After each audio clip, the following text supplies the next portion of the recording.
মাসখানেকেরও বেশি সময় ধরে বিজেপি নেতার অটো চালানো বন্ধ করে দেওয়ার অভিযোগ উঠল এবার তৃণমূলের অটো ইউনিয়নের নেতার বিরুদ্ধে। উত্তর 24 পরগনার শাসনের ফলতি বেলিয়াঘাটা এলাকার ঘটনা।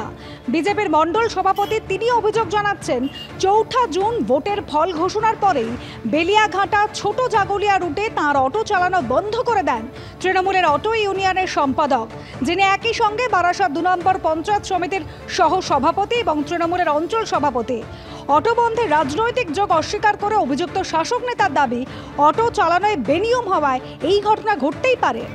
যদিও বিজেপি নেতার অভিযোগ ভিত্তিহীন বলে দাবি করেছে তৃণমূল নেতৃত্ব। বিজেপি করার জন্য এবং দলের দায়িত্ব পালন করার জন্য আমি বেলিয়াঘাটা টু জাগুলিয়া রোডে আমার অটোটি চলে।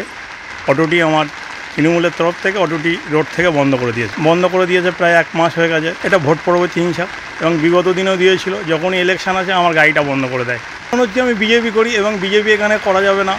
আমাদের এখানকার যারা তৃণমূলের নেতৃত্ব আছে, মেহেদি হাসান বলল যে বিজেপি করা যাবে না, বিজেপি ছাড়া অন্য কোনো দল করো, নাহলে এখানে থাকতে পারবে না, গাড়িও চালাতে পারবে না, কোনো কিছু করে খেতেও পারবে না। অভিযোগ জানিয়েছি প্রশাসনকে, জানিয়েছি প্রশাসন মানে খালি আস্থা দিচ্ছে আজকের হবে কালকে হবে বলে কিছুই করছে না। সবজির দাম আকাশ ছোঁয়া, নাভিশ্বাস উঠছে মধ্যবিত্তের। আর এই পরিস্থিতিতে অর্থাৎ মুখ্যমন্ত্রীর হুঁশিয়ারির পর আবারও টাস্ক ফোর্সের অভিযান, বাজার দর নিয়ন্ত্রণে অভিযান চালাচ্ছে টাস্ক ফোর্স। মানিকতলা বাজারে গিয়ে ব্যবসায়ীদের সঙ্গে কথা বলে বাজার দর যাচাই করছেন টাস্ক ফোর্সের সদস্যরা। ঠিক সেই মুহূর্তের ছবি দেখতে পাচ্ছেন আপনারা। দিনের পর দিন সবজির দাম বেড়েই চলেছে। সবজির আকাশ ছোঁয়া দাম, নাভিশ্বাস উঠেছে মধ্যবিত্তের। আর এই পরিস্থিতিতে মুখ্যমন্ত্রীর হুঁশিয়ারির পর বাজার দর নিয়ন্ত্রণে অভিযান চালাচ্ছে টাস্ক ফোর্স।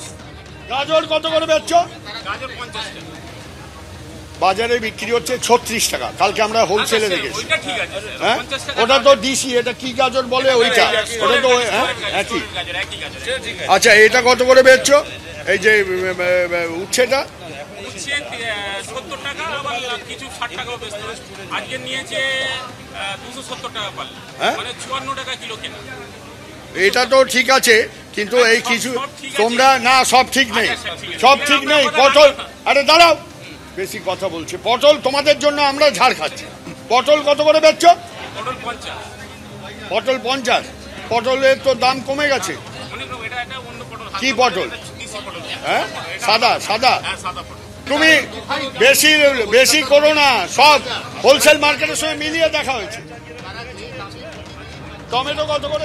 সরাসরি কথা বলবো, আমাদের প্রতিনিধি সুকান্ত মুখোপাধ্যায় আমাদের সঙ্গে এই মুহূর্তে রয়েছেন। সুকান্ত, আমরা দেখতে পাচ্ছি ছবি যে টাস্ক ফোর্সের সদস্য তিনি একেবারে রীতিমতো ধমক দিচ্ছেন বিক্রেতাকে। এই যে অভিযান চলছে, কিন্তু দাম কি আদৌ কমলো?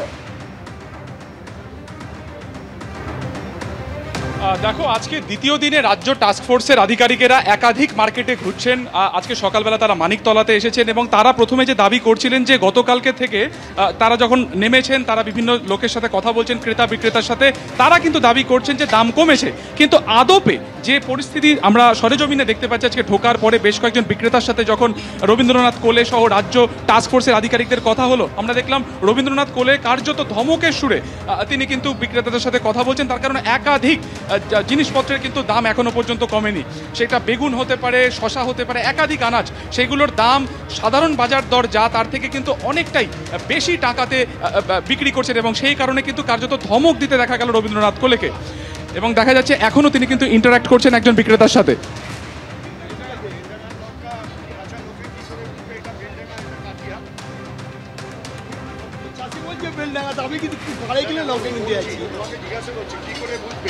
বেলডাঙ্গার লঙ্কা 60 টাকা, এই 100 টাকা কিলো হোলসেলে, আর এই লঙ্কাটা হচ্ছে 60 টাকা কিলো, মানে এখানকার কাটিহারে।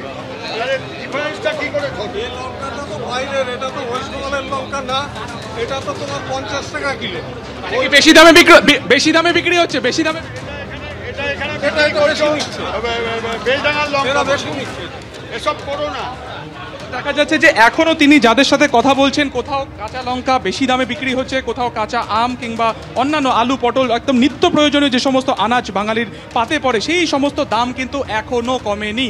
যদিও কিছুক্ষণ আগে মানিকতলা বাজারে ঢোকার মুখে কিন্তু রবীন্দ্রনাথ কোলে দাবি করেছিলেন যে জিনিসপত্রের দাম কিন্তু অনেকটাই নাগালে, কিন্তু সরেজমিনে তিনি যখন একের পর এক দোকান ঘুরছেন তখন তিনি কিন্তু কার্যত দেখতে পাচ্ছেন যে অনেক আনাজের দাম কিন্তু এখনো পর্যন্ত নর্মাল বাজার রেটের থেকে অনেকটা বেশি, যেটা কম হওয়া দরকার সেখান থেকেও কিন্তু এই ডিফারেন্স বা পার্থক্য অনেকটাই বেশি। এবং এই তরফে যখন তাকে প্রশ্ন করা হলো তিনি এর পরিপ্রেক্ষিতে কি পদক্ষেপ করবেন, তার কারণ অনেক ক্রেতারা তারা বলছেন কিন্তু এই টাস্কফোর্সের লোক চলে যাওয়ার পরে দাম আবার বিক্রেতারা কিন্তু বাড়িয়ে দিচ্ছেন।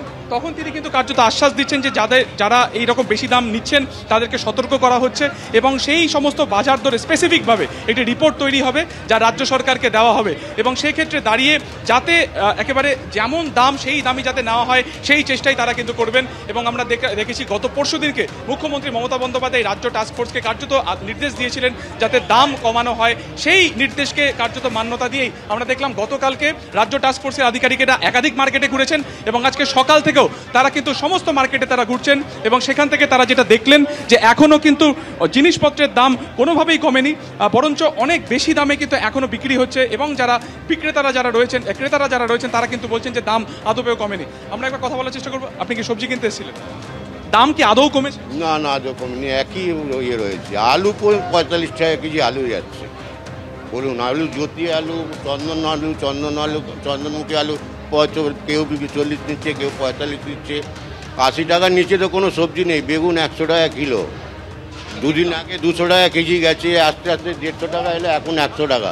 তার কমেই হচ্ছে না। আমরা মধ্যবিত্ত ঘরের লোক, আমরা যে যা পয়সা আনছি 500 টাকা আনছি, তার বেশি খরচা আছে, তো ধার করে বাজার করে নিয়ে যেতে। রাজ্য টাস্কফোর্সের আধিকারিকেরা ঘুরছেন, তার সামনেও কার্যত এই বেনিয়ম ধরা পড়ছে।